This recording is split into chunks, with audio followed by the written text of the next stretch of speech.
Bienvenue dans cette nouvelle vidéo.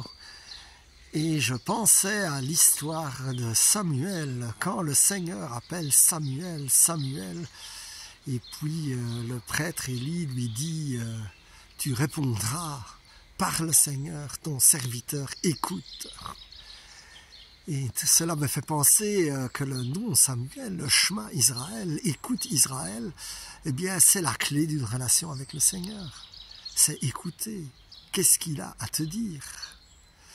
Et puis après, il va s'agir d'obéir, et j'aime le jeu de mots en français, où écouter et obéir ont quelque part parfois des liens. Et donc là, par exemple, hier, je reviens de Paris, où j'ai eu la joie d'être équipier de prière. Et en fait, à l'origine, j'avais un autre plan qui est tombé. Et j'avais le choix entre aller à Paris ou à Bruxelles. Et donc je demandais, Seigneur, il y a un groupe œcuménique à Bruxelles, il y a un groupe catholique à Paris, où est-ce que je dois aller? Et donc j'ai essayé d'écouter le Seigneur. Et j'ai eu l'impression que la réponse était Paris.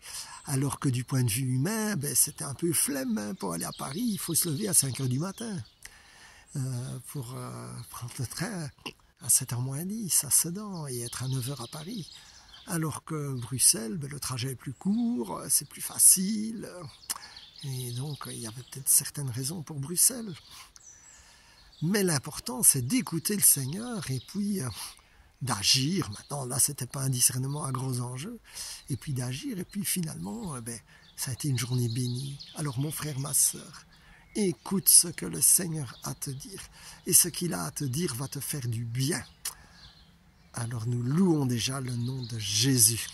Sois béni.